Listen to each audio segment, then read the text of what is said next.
¿Cansado de la desinformación en salud? ¿Confundido por tantos mitos? Aquí en Hablemos Claro con la doctora Diana, la salud deja de ser un misterio para convertirse en un tema que todos podemos comprender. Prepárate para interactuar con los especialistas más destacados, sin tecnicismos y hablando claro sobre todo lo que importa para tu bienestar. En un desastre natural, el conocimiento puede hacer la diferencia entre la vida y la muerte. Y es que desafortunadamente es en estos momentos cuando entendemos o recordamos algo que muchas veces olvidamos, que la vida es muy valiosa, pero desafortunadamente es muy frágil. Y es que un desastre natural, un temblor, puede durar unos pocos segundos, pero en esos pocos segundos puede cambiar la historia de una familia, de una ciudad e incluso de un país, como nos está sucediendo ahora. Y lo más inquietante es que los temblores, a diferencia de los incendios, de los tsunamis, no mandan un mensaje de preaviso, no nos coge preparados. No le importa si estamos en nuestra casa, con nuestra familia, con nuestros hijos, o si estamos en un piso 20, durmiendo a solas, en fin. Y es por eso que hoy queremos hablar no desde el miedo, sino desde la preparación, desde la educación y el conocimiento, desde saber cómo prepararnos, cómo proteger a nuestra familia, cómo proteger nuestra casa, dónde protegernos y sobre todo, cómo ayudar a otros sin volvernos nosotros unas víctimas más. Y es por eso que queremos que este episodio sea para ustedes una invitación no a pensar que eso no nos va a pasar a nosotros, sino a pensar en que el día que nos pase vamos a estar preparados y vamos a saber qué hacer. Porque prepararnos no significa vivir con miedo, significa valorar la vida y cuidar a nuestra familia. Así que hola de nuevo a todos aquellos amantes de la vida saludable. Soy Diana Giraldo, cirujana plástica, subespecialista en oncología y hoy no estoy feliz como todos los viernes y es que no se puede estar feliz en medio de una tragedia como la que estamos viviendo en nuestro país. Pero sí estamos aquí para ayudar desde el conocimiento, desde la información. Y les pedimos a ustedes también que esta información tan importante que vamos a compartir el día de hoy, se la compartan a todas las personas que puedan. Y es que el invitado que tenemos el día de hoy es quizás una de las personas que más sepa en Colombia de prevención de desastres. Es el doctor Alberto Núñez Tello. Él es actualmente el presidente de la Cruz Roja Colombiana Seccional Tolima. Y es geólogo de profesión de la Universidad Nacional de Colombia, especialista en gestión ambiental y prevención de desastres. Se encuentra en este momento además haciendo una maestría en gestión ambiental y hoy está con nosotros para compartirnos información importantísima para saber cómo actuar antes, durante y después de cada temblor o de cada terremoto. Doctor Alberto, bienvenido. Muchísimas gracias por estar aquí con nosotros en un momento en el que imaginamos que debe estar supremamente ocupado. Efectivamente. Es un día o una semana muy dolorosa para el país, pero en medio de este dolor tenemos que sacar fuerzas y enseñar a la gente que definitivamente la preparación es lo que nos va a salvar en un futuro. Bueno, doctor, y en su experiencia, precisamente hablando de conocimiento, ¿qué porcentaje de la población cuando vive un desastre natural está preparada y sabe qué hacer? Pues uno mira la realidad y ve que realmente es muy bajo el porcentaje. Es muy bajo porque la preparación no es solamente saber qué hacer, la preparación viene mucho tiempo antes. Por decir al caso de un sismo, mi preparación tiene que arrancar desde el momento de saber cómo fue construida mi casa, cómo está construido mi sitio de habitación, cómo está construido el sitio donde yo trabajo. ¿Es una construcción sismo resistente? Es decir, ¿va a soportar un sismo o no lo va a soportar? De ahí arranca la preparación. Si yo soy consciente que esa vivienda, que ese sitio donde yo trabajo es sismo resistente o está construido bajo la norma sismo resistente actualmente vigente en el país, tengo la seguridad de que tengo un gran porcentaje de poderme salvar en el momento en que ocurre una emergencia. Si eso no está, entonces ¿cuál es la primera acción? Definitivamente ir y buscar cómo está esa vivienda. Bueno, y es que preparación parte desde ahí, es muchísimo lo que tenemos que saber. Doctor Alberto, desastres hay muchos, pero Colombia es un país en el que definitivamente tenemos que saber de sismos. ¿Por qué? Desafortunadamente vivimos en un planeta vivo. Cuando yo estudiaba bachillerato, nos enseñaban que los minerales, que las rocas eran el reino inerte, el reino muerto. Resulta que no, bajo la Tierra, bajo lo que nosotros habitamos, que es la corteza terrestre, vive un planeta inquieto. Y ese planeta inquieto se manifiesta a través de sismos, de erupciones volcánicas, de los vientos, de la lluvia, etcétera, etcétera. Y eso nos lleva a pensar que entonces tenemos que estar preparados. Bueno, preparación no es algo que debamos hacer cuando la Tierra empieza a moverse, es algo que debemos hacer ahorita que la Tierra está quieta. Enuméranos cuáles son todos esos pasos de preparación que debemos comenzar a hacer hoy mismo si no lo hemos hecho ya. Bueno, ya hablamos de que saber cómo es nuestra vivienda, pero dentro de ella tenemos que fijar los televisores, fijar los estantes de libros, saber por dónde tenemos que evacuar y si esa ruta de evacuación tenemos que tenerla despejada, dónde están las llaves de nuestro carro, dónde están las llaves de la puerta, dónde están nuestros documentos, tengo el maletín de emergencia, tengo la linterna, toda esta serie de pasos tengo que tenerlos para poder hacer y preparar mi plan de evacuación. Bueno, entonces entremos en materia. En cuanto a la fijación de todos aquellos elementos que nos pueden caer, ¿cuáles son los aspectos importantes a tener en cuenta? Uno de los eventos que más lo aterra a uno es el ruido que produce un sismo. El ruido de la tierra, primero, y el ruido de la estructura de nuestra casa o nuestro trabajo moviéndose. Pero además de eso, si tenemos objetos de vidrio, copas, televisores, antes tenían las ollas colgadas en la cocina, todo eso cayendo ayuda a aumentar el ruido y eso nos causa más miedo, más sensación. Entonces eso hay que tenerlo fijo, todo totalmente. Alejarme en el caso del sismo, alejarme del televisor, alejarme del vidrio, de la ventana, alejarme del mueble que no he fijado. Si yo los tengo fijos antes, pues no voy a tener ese problema. Bueno, entonces ahora entremos a hablar de los lugares seguros. Aparte de identificar aquellos objetos móviles que nos pueden caer encima, ¿qué otros aspectos podemos tener en cuenta para buscar el sitio más seguro de nuestra casa? Normalmente debemos tenerlo antes identificado, porque si nosotros en medio de la refriega, llamémoslo así, del sismo, vamos a buscarlo, ya tenemos tiempo perdido. Pero si yo desde un principio lo tengo identificado, voy a la fija. ¿Cuáles pueden ser esos sitios? Últimamente hacen que los cuartos de baño, pero desafortunadamente los cuartos de baño tenemos espejos grandes, las divisiones de los baños son en vidrio y esas se pueden romper durante el movimiento. Entonces, si esos elementos existen en el baño, es mejor no utilizarlo, pero es un sitio relativamente seguro porque es pequeño y si se desploma tenemos paredes que nos van a ayudar a sostener. Si no tenemos eso, estamos cerca de una cama, nos tendemos al lado de la cama bien en posición fetal y eso nos puede ayudar. Si sabemos, si estamos en el comedor, por ejemplo, y tenemos una mesa del comedor fuerte, nos podemos meter debajo de la mesa del comedor o al lado de un mueble que sepamos que puede aguantar lo que se va a caer. ¿Por qué? Porque nos va a quedar un espacio libre ahí, lo llaman el triángulo de la vida, y ese espacio nos puede proteger. Entonces son sitios muy seguros esos que nos pueden dar ahí. Y muy importante, la posición fetal, porque nos permite recoger el cuerpo, cubrirnos la cabeza y eso nos da más seguridad. Y cubrir el corazón, los pulmones, en general los órganos vitales. Entonces Exacto. Escuchen el consejo que nos da el doctor Alberto, no necesariamente el baño, que es una información que está circulando en las redes sociales, es el sitio más seguro de nuestra casa. Tenemos que identificar si hay vidrios, si hay espejos o si hay estructuras cortantes, peligrosas que nos puedan caer encima. Todavía seguimos en nuestra casa. ¿Cómo identificamos o cómo podemos generar esas rutas de salida dentro de nuestra casa? Lo primero es donde tengamos que dar menos vueltas.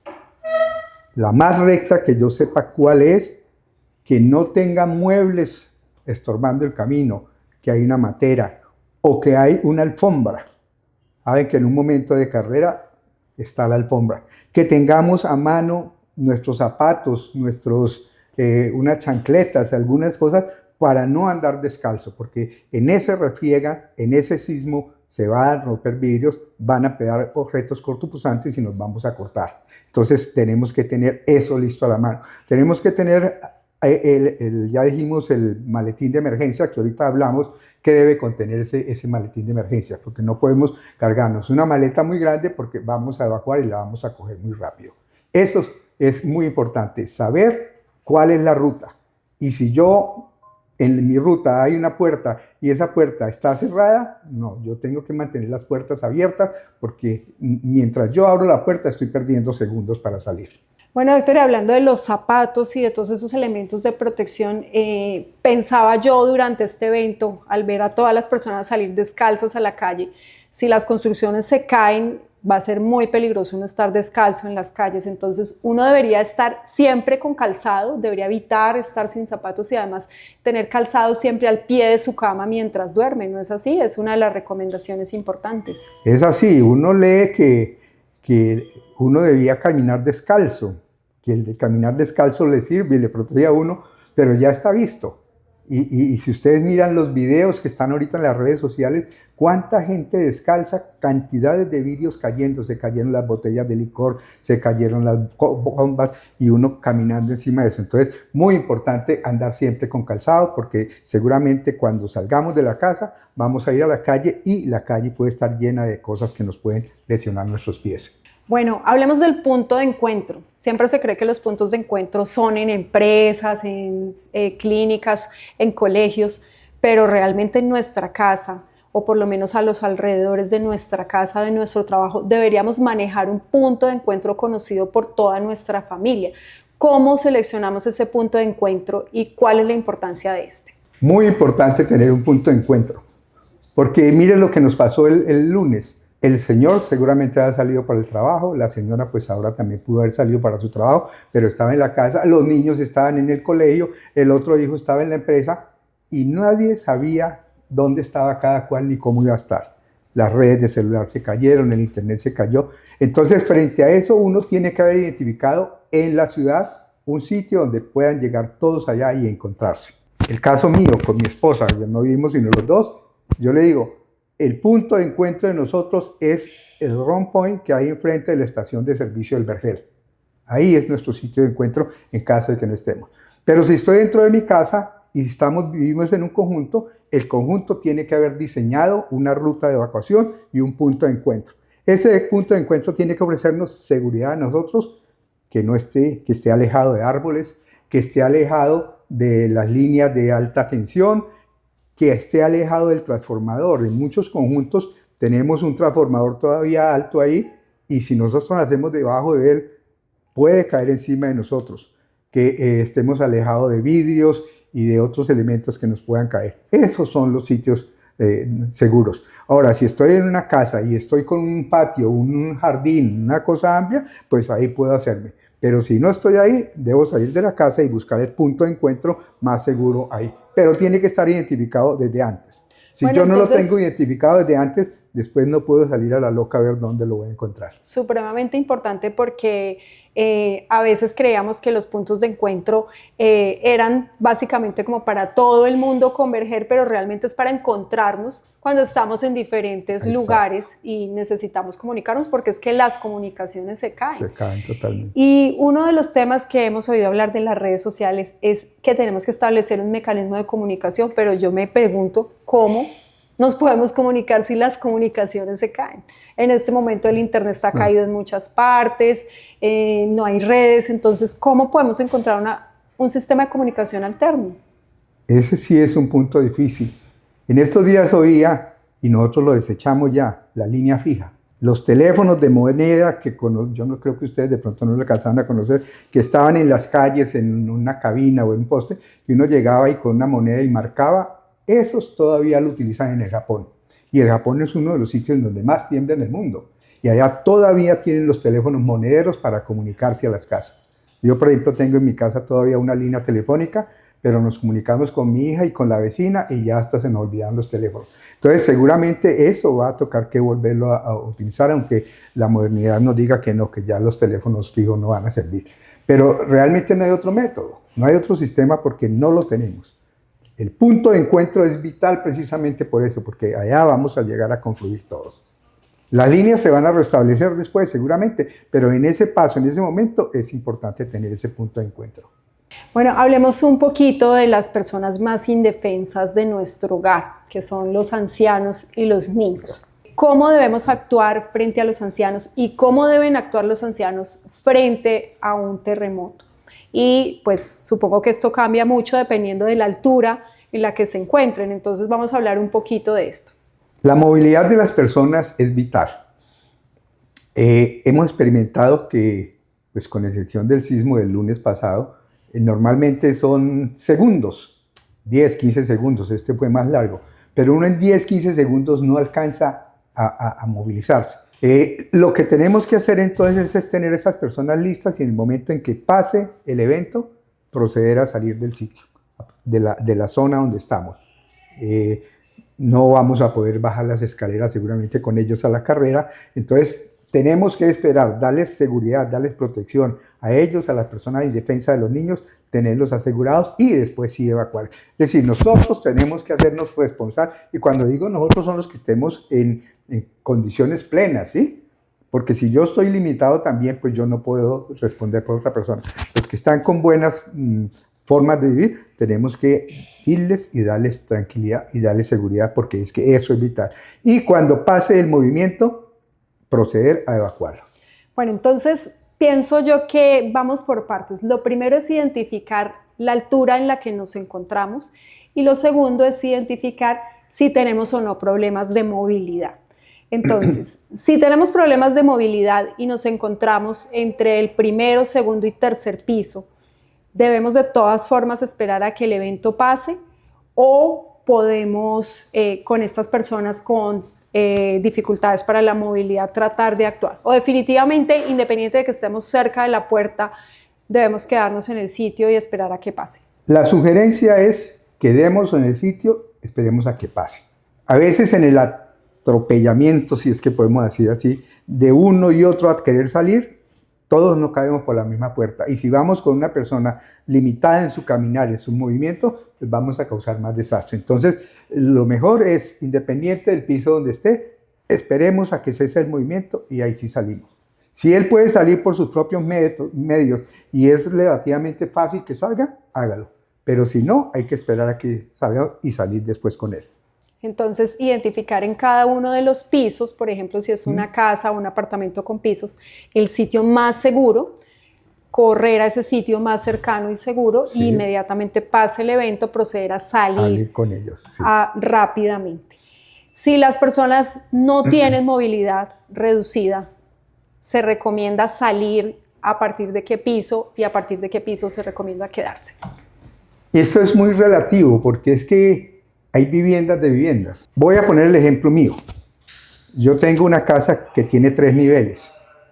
Entonces, como yo tengo una movilidad relativamente fácil, yo bajé del tercer piso donde está el tercer nivel donde estaba, bajé al segundo donde estaba mi esposa que estaba todavía recostada, la levanté y me coloqué en el baño porque era un lugar relativamente segundo. Cuando pasó el evento, bajamos ya al primer piso y salimos, ¿sí? Pero pues nosotros somos los dos solos, las escaleras son relativamente amplias y lo puedo hacer. Pero si yo estoy en un apartamento, en un tercer piso, las escaleras son estrechas y viene bajando más gente por ahí, pues yo tengo que esperar a que todos los demás salgan, porque si es una persona que tiene muchas dificultades o para mí mismo es difícil moverme, tengo que más bien esperar a que ese flujo de personas baje. Y muchas veces ese flujo de personas baja gritando, baja despacio, baja la carrera y lo que podemos tener es más problemas, ¿sí? Entonces, definitivamente lo mejor es esperar a que pase el sismo y ahí sí arrancar. Bueno, y en el momento en el que arranquemos, se recomienda tomar las escaleras. Dicen que en las escaleras es en el sitio donde más fallecidos se encuentran, que suelen desplomarse con facilidad. ¿Cuál es tu recomendación frente a esto? Ahí no hay sino 2 alternativas. La escalera y el ascensor. La escalera o el ascensor. Pero si es un cuarto o un quinto piso y los edificios antiguos no habían ascensores, el cuarto o quinto piso había que bajar escaleras, pues hay que bajar las escaleras. Y definitivamente es mucho más seguro la escalera que el ascensor. La escalera, ¿qué es lo que hay que bajar? Bajar con precaución para ver y estar mirando si no está caída o si no está muy endeble la escalera para uno bajar. El ascensor no es recomendable porque el ascensor puede, cuando hay movimiento del edificio de un lado a otro, hay bamboleo, el ascensor puede trabarse y uno queda metido en un piso y ¿quién lo viene a sacar después rápidamente? Entonces, el ascensor definitivamente está prohibido en un sismo. En las escaleras, con precaución. Por eso es importante esperar a que pase el sismo para evacuar, porque si nos vamos todos a la carrera por la escalera y nadie está pendiente que la escalera tiene fallos, vamos a tener más atropellamiento. Entonces, definitivamente, ¿hay necesidad de evacuar el edificio? Sí, pero hay que hacerlo en el momento preciso, no a la carrera. Bueno, y hablando de ascensores, acá en la clínica, en la unidad, precisamente 2 auxiliares de nosotros en el momento del sismo se quedaron atrapadas en el ascensor, y no es que hayan tomado el ascensor para evacuar, sino que ellas estaban adentro. Entonces pienso yo que además de ser bueno para hacer ejercicio, tratar de evitar siempre los ascensores, es bueno para prevenir ese tipo de desastres. Siempre que podamos usar las escaleras lo debemos hacer. Lógicamente, eso es muy seguro. Además que como ya habíamos dicho, son imprevistos. El sismo no nos avisa, el sismo llega de improviso. Ahora nos dicen, no, que es que el celular nos manda la alerta. Sí, manda, pero 2 o 3 segundos antes, y ya yo estoy en el ascensor y voy ahí. Entonces es una buena recomendación. Lógicamente ya hay unas personas de edad o que tienen problemas de rodilla, hay que utilizar el ascensor. Además, si yo voy para un piso 8º, 9º, 10º, pues sí, toca definitivamente el ascensor, porque si no, no da. Y si tenemos los recursos y la forma, indudablemente que las personas que tengan problemas de movilidad ante estas situaciones deberían buscar vivir en un primer piso, máximo segundo piso, y no estar por allá encaramadas en pisos 10º o más para arriba. Son cuidados que debemos tener si podemos hacerlo. Exacto, eso sí podemos hacerlo, y de hecho hay, pero si uno mira lo que se está ofreciendo actualmente en el tema inmobiliario, es que un lote lo transforma en un edificio de 8 o de 10 pisos porque hay más rentabilidad. Entonces, conseguir una casa en este momento para personas de tercera edad es muy complicado, es muy cierto, difícil. así está la situación. Hay una amiga de nosotros que tiene un apartamento en La Pola, y dijo, Alberto, yo voy a vender mi apartamento y me voy a vivir en una casa. Es ella sola. Y no la ha podido encontrar. No la encuentra. Por lo menos a un precio asequible, No eso se es una encuentra. realidad. No se encuentra. Uno, pues en las casas antiguas, por ejemplo, en el Jordano, eso habían viviendas de un solo piso, en Piedra Pintada todavía hay, pero a unos precios astronómicos. Entonces, tampoco es que sea tan fácil hacerlo. Además, los constructores lo tienen muy claro. Es preferible hacer 40 apartamentos y no solo una vivienda. Claro que sí. Bueno, ya hablamos de los adultos mayores, de las personas con movilidad reducida, hablemos un poquito de los niños. ¿Hay alguna prevención o cuidado especial que debemos tener si tenemos niños en nuestra casa? Los niños son espectaculares, porque ellos con ese sismo del lunes, los pequeños, aprendieron ya a ver que la tierra vive y que hay que estar preparados para eso. Ahora, lo que no hay que meterles es pánico, sino decirle, mire, eso puede ocurrir ahora y seguir ocurriendo muchas veces. Entonces, ¿cuál es la rutina para hacer? Esto, ¿sí? Hay que esperar a que pase el movimiento y ahí sí salir a evacuar. Garantizarles que a ellos les gusta mucho andar descalzos. Entonces, tener siempre sus zapatos, sus calzados, sus cosas listas ahí, y en sus cuartos dejarles elementos asegurados. No podemos esperar a que un niño esté acostado viendo televisión y le caiga el televisor encima. Y acostumbrarlos a que vayan leyendo las normas, que se las aprendan, que las graben. Es que en el momento en que uno grabe esa situación, uno está prevenido. Y les pongo el ejemplo. A nosotros desde pequeños nos dijeron, cuando vaya a atravesar una calle, mire a un lado y al otro a ver si viene un carro. Y lo hacemos instintivamente, no tenemos que ponernos a pensar. Entonces lo mismo, a un niño hay que enseñarle eso. No tiene que salir desbocado a la carrera, siéntese, arréglese sus zapatos y cuando pase el movimiento salga. Eso hay que interiorizarlo en nosotros y hacerlo espontáneamente. Eso es lo que nos queda. Bueno, y dices algo muy importante porque muchas veces uno ve que en las habitaciones de los niños, en las cunas, hay un estante con el muñequito, hay una cosa, otra, entonces no debemos tener objetos que puedan caer encima de los niños. Entonces, cualquier objeto que haya hay que despejarlo y la cuna no puede tener nada en la parte superior de ella. O asegurarlo, eso se puede asegurar. Ahora hay tantos elementos en las carpinterías, en la ferretería, que uno pone unos tornillitos disimulados y el aparato queda pegado a la pared y la posibilidad de que se venga abajo es muy poca. Pero con estos movimientos tan fuertes vimos muchas cosas aseguradas caer, entonces pienso que con los bebés por lo menos tener esa precaución de evitar objetos encima. Además, cada uno es dueño de su propio miedo. Me decía un amigo, nadie ha sido capaz de ponerle pantalones al miedo. Entonces, el miedo que uno maneje es el que tiene que hacer para prevenir en su casa. De acuerdo. Si yo me siento seguro de esta forma, hágalo. Y nadie me puede decir nada porque es mi miedo, no el miedo de la doctora. Claro que sí, cualquier prevención es poca. Bueno, doctor, y rápidamente hablemos un poquito de las mascotas. Para nosotros las mascotas son miembros más de nuestra familia. Yo en medio del terremoto, estando afuera de mi casa, quería desesperadamente entrar a sacar a mi perra. ¿Qué debemos hacer y cuál es su recomendación? Las mascotas es tremendo porque se perdieron muchas. Se perdieron muchas mascotas ahora porque el pánico que ellos sienten, inclusive ellos sienten el sismo antes de que llegue. Me decía un amigo, él vive ahí en Santa Elena, en piso alto, me dijo, yo estaba en mi computador cuando llegó la perra con las orejas agachadas y con cara de pánico, pánico. Venía ese animalito y yo dije, ¿qué le está pasando? Y en un momento me sonó la alarma del celular. Ellos lo sienten más, ellos todavía viven más en contacto con la tierra que lo que hicimos nosotros. El hecho de tener calzados y todas esas cosas nos ha hecho perder a nosotros el contacto, toda esta superficie, pero los animales, primero, perciben y oyen mucho mejor que nosotros. Entonces ellos oyen el ruido del sismo viniendo y se previenen. Entonces hay que evitar que les dé ese pánico. Y entonces pues hay que tenerlo con su cuidado. Y en lo posible, si uno sale, inmediatamente salir con él, no dejarlo solo en la casa. Y si lo va a sacar, sáquelo con su correa porque se puede perder. Es fundamental, lo mismo con el gato, ¿no? El gato es más difícil porque el gato se vuela y el perro es más fácil manejarlo. Por lo menos el gato regresa. Sí, pero el perro se vuela y muchos perdidos, muchos perritos perdidos. Bueno, hablando de collares, todos estos elementos que hay de identificación, ¿qué nos puedes decir de esto, esas manillas que utilizan, el tipo de sangre, en fin? ¿Cómo deberíamos identificarnos en caso de un desastre? Es fundamental y vea, yo no lo hago. Uno debería tener una manilla o algo. Uno ve un soldado y el soldado tiene su RH y si es alérgico a alguna cosa se lo pone. Entonces es una recomendación importante, muy, muy importante tenerla. En el caso de que uno fallezca, pues es mucho más fácil lo reconozcan ahí con su manilla y sus cosas, a que después aparezca un NN.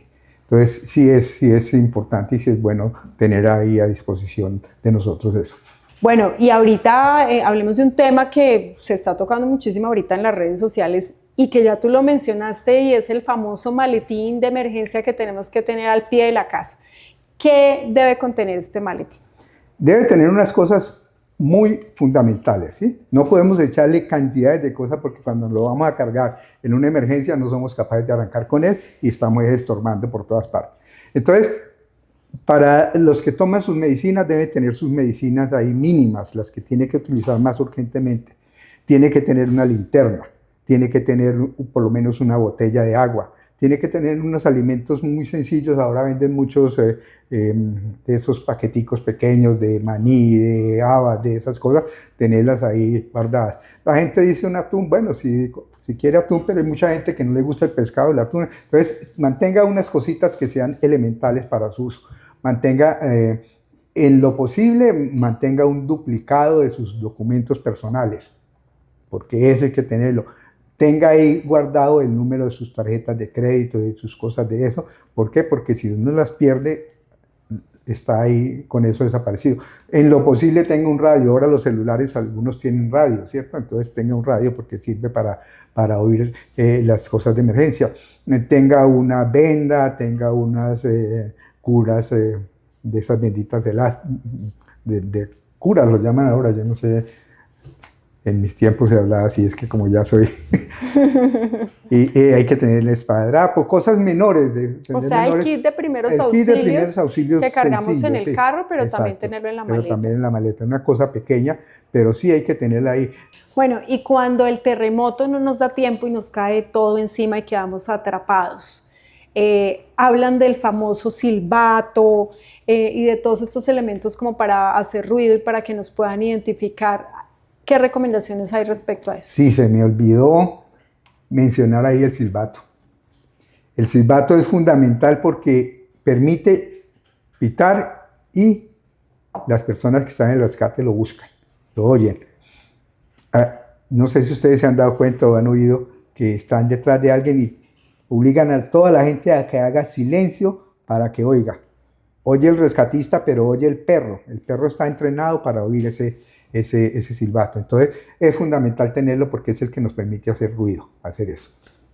Llega la consulta con el experto, un espacio para resolver dudas sobre tu salud con los especialistas. Bueno, y ahora hemos llegado al espacio de todos ustedes, los oyentes. Aprovechen este espacio para preguntarle al doctor Alberto todo lo que quieran acerca de cómo prevenir, cómo actuar durante y después de un evento sísmico. Nos pregunta Carlos desde Facebook, ¿es seguro ponerse debajo del marco de una puerta? Antes nos enseñaron a nosotros que el marco de una puerta era lo mejor que había. Ahora está desechado. El marco de una puerta no es seguro porque son materiales más livianos. Antes el marco de una puerta era un marco de verdad que resistía al sismo. Ahora no es seguro, no lo recomienda. Precisamente lo recomendado es al pie de un mueble que resista. Bueno, nos pregunta Juan desde YouTube, ¿qué hago si en el terremoto estoy en un ascensor? Pues ahí no hay nada que hacer sino quedarse ahí en el terremoto, en el ascensor. Si el ascensor no se traba y llega al piso a donde iba, alabado.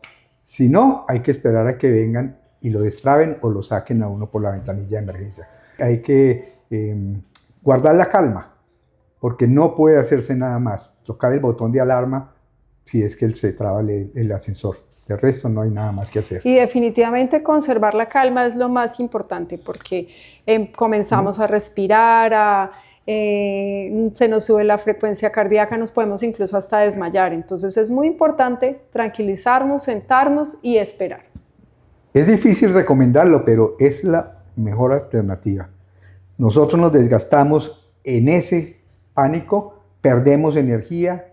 Entonces tenemos que conservar la calma, porque la calma además nos ayuda a pensar. Respiremos, ahora enseñan unas técnicas de respiración, respiremos, esperemos a que pase y conservemos la calma, que nos permite actuar porque nos permite pensar. Bueno, nos pregunta Andrea desde TikTok, ¿qué hacemos si el terremoto nos coge en un carro? Hay dos alternativas, descender de él, pero en ese caso lo mejor es apagarlo, descender, cerrar las puertas, sacar la llave si es necesario, ¿sí? Y si no, pues permanecer en él. A la hora de verdad, el carro, ¿qué es lo que puede pasar? Que no se va a voltear. Si voy por una carretera, de pronto se me va a un abismo, ¿sí? Pero si estoy en una ciudad, pues me puede de pronto caer un edificio, alguna cosa, cualquiera de los dos, pero es indiferente. Pero si toma la opción de descender del carro, apáguelo, saque la llave y ciérrelo. Bueno, esta pregunta está muy interesante. Paola desde TikTok pregunta, ¿después de un terremoto puedo regresar inmediatamente a mi casa? Inmediatamente no.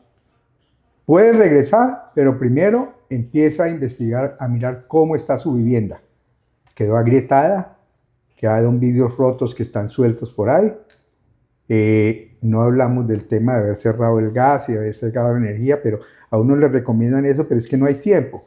Entonces tiene que mirar que no haya un conato de incendio, que no haya un conato de corto, y después de eso sí autorizar. Es decir, tiene que entrar primero una persona con mucha calma y estar revisando si no hay objetos suspendidos que estén a punto de caerse, etcétera, porque podemos haber salido vivos del sismo, pero cuando regresamos encontramos un poco de elementos inseguros que nos pueden convertir en víctima. Bueno, doctor, y ahorita hablemos de un tema que me genera a mí muchas inquietudes y son las réplicas.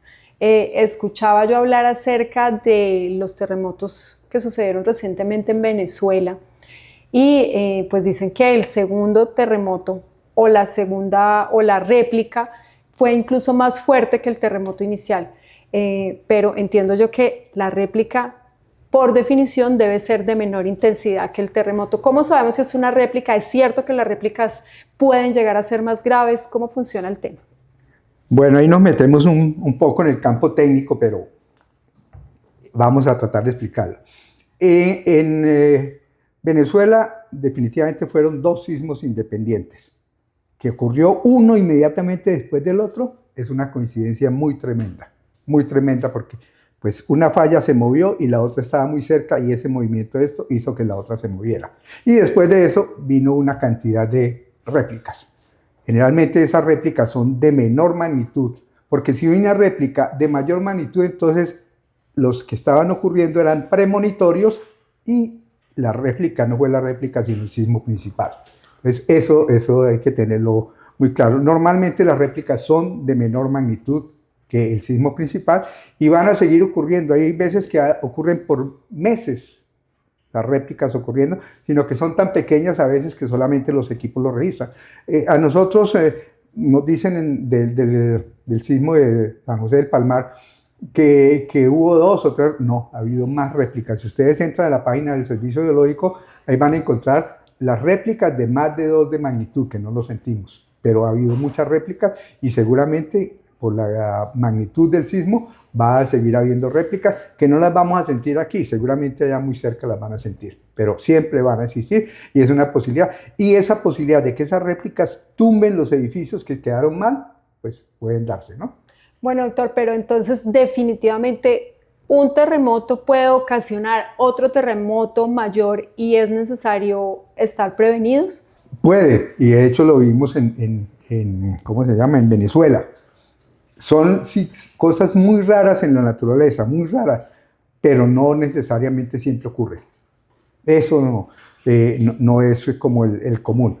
Hay coincidencias. Bueno, acá nos pregunta María Paula desde Instagram.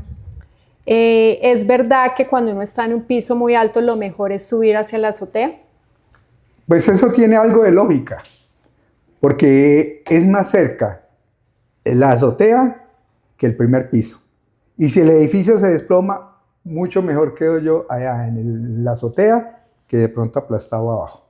Es algo como maluco decirlo, pero definitivamente tiene uno más posibilidades de salvar la vida estando en la azotea que descendiendo por las escaleras.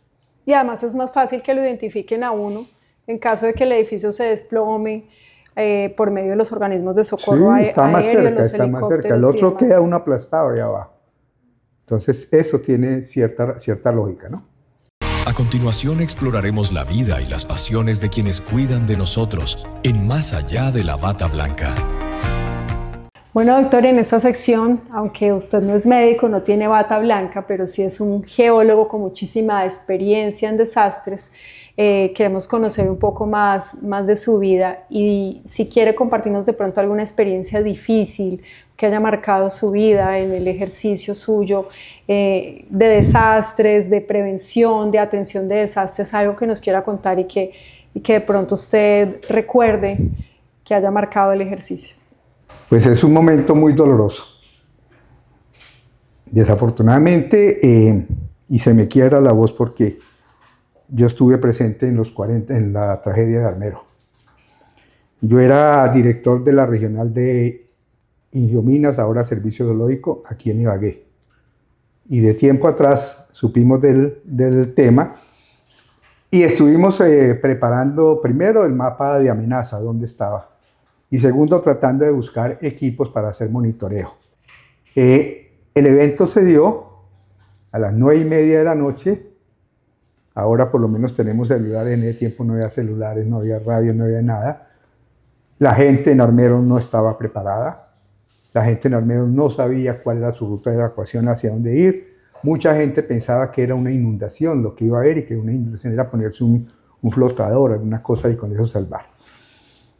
Desafortunadamente no se pudo hacer nada, no hubo nada más que hacer. Perecieron 23,000 personas, aún la cifra no se conoce exactamente cuánto fueron. El pueblo de Armero fue destruido y uno siempre se hace la pregunta, ¿yo hice todo lo que tenía que haber hecho para salvar la vida de estas personas? Y ahora, 40 años después, con todos los elementos que tenemos a mano, entonces uno dice, hicimos lo que se pudo. Lo que teníamos en las manos para hacer. Y pues es un recuerdo que cada vez que paso por Armero, cada vez que lo toco, se me arruga el corazón porque efectivamente fue algo que si lo pudiéramos hacer ahora, seguramente salvábamos las vidas. Pero el dolor más grande que siento es que a pesar de que perdimos 23,000 personas, hace 40 años, aún no estamos preparados para enfrentar una situación como esa. Bueno, importante consejo que nos da el doctor Alberto, la preparación es la que salva la vida. Tips de belleza y equilibrio con la doctora Diana. Un espacio en donde exploramos la perfecta sincronía entre lo estético y lo saludable. Bueno, y en esta sección creo que vale más la pena hablar del equilibrio desde todos los desastres naturales que pueden ocurrir, porque estamos hablando solamente de temblores y terremotos, pero el Tolima ha sido sacudido recientemente por muchísimos incendios. No más llegando a la clínica vimos un incendio ahora. En estos días hubo otro en la Samaria y está sucediendo en este momento otro incendio. Entonces es muy importante hablar de este tema, aprovechando que tenemos al doctor Alberto aquí.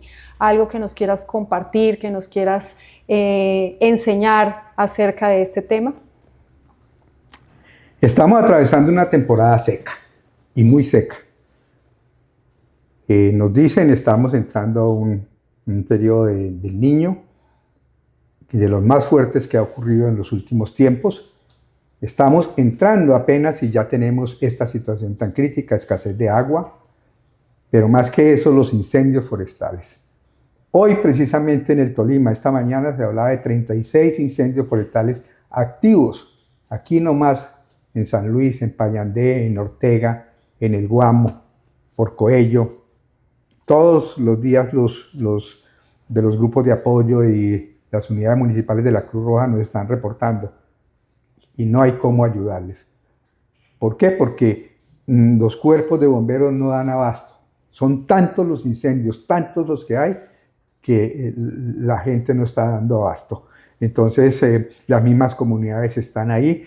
Hay que prestarles apoyo. Nosotros desde la Cruz Roja, nosotros no vamos a extinguir el incendio, nosotros vamos a apoyar el apoyo, ayudar a hidratar a esas personas que están combatiendo el incendio. Pero ya nos encontramos cortos. Hemos a los bomberos que nuestras reservas de agua, de sales hidratantes, de mascarillas, de guantes, de cosas, se nos están agotando y necesitamos reponerlas. Da temor decirlo porque como lo malinterpretan, a veces nos estamos pensando también en los que están sufriendo allá afuera. Muy, muy duro. Pero también aquí tenemos unas personas que han perdido todo. Fincas completas quemadas, potreros quemados, animales quemados, gente que está aguantando hambre y está aguantando sed. Entonces pongámonos un poco la mano en el pecho y ayudemos en eso. Por si es el caso, en la Cruz Roja nosotros estamos necesitando lo que les digo, sales hidratantes, agua, guantes, mascarillas, para poder ayudar a esas personas que están allá, que ni siquiera a veces son bomberos, sino son gente de la comunidad que está ayudando a controlar esos incendios porque están totalmente desbordados. Bueno, y para todas aquellas personas que quieran ayudar, ¿cómo lo pueden hacer? Es muy sencillo. Con nosotros la Cruz Roja tiene la sede en la calle 39 entre carreras quinta y sexta. Ahí estamos, la sede de nosotros, y se pueden llevar allá. Nosotros llevamos un acta, hacemos un acta de las donaciones y de las cosas porque necesitamos garantizar que eso está. Las otras ayudas para las personas del eje cafetero, nosotros tenemos dos líneas. Una línea que es un aporte económico a través de una cuenta nacional de la vivienda, que ahora la compartimos, y las personas que quieran donar sus alimentos o vestuarios, estamos sugiriendo que lo hagan a través del Banco de Alimentos de la Arquidiócesis de Ibagué. Bueno, y desafortunadamente ya hemos llegado al final de este programa. Muy importante que todas aquellas personas que nos vean compartan esta información vital para salvar vidas en todo el país. Muy importante, compartan nuestro podcast, Hablemos Claro con la doctora Diana en YouTube, para que todas las personas conozcan todos estos consejos tan útiles de una fuente fiel, respetable, un geólogo que además tiene especialización en prevención de desastres y además tiene la experiencia práctica de actuar frente a los desastres como presidente de la Cruz Roja Colombiana Seccional Tolima. Nos vemos en el próximo programa. No olviden compartir este programa. Y ¿algún último mensaje que le quiera dar usted a la comunidad a propósito de temas de desinformación y terrorismo en las redes sociales? Sí, a veces le dicen a uno que el último mensaje es el que queda más grabado en la mente de las personas.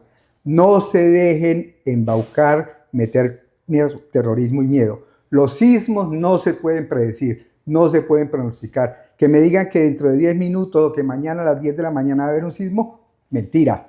Mentira, no hay en el mundo ninguna nación adelantada que sea capaz de hacer eso. Entonces, no se dejen meter terrorismo, de que van a predecir y que va a haber un sismo. No, no hay forma de hacerlo. Lo único que podemos hacer es prepararnos. Así que después de escuchar este programa, váyanse para sus casas, reúnanse con su familia, escuchen el programa y hagan paso a paso todo lo que el doctor Alberto nos acaba de enseñar.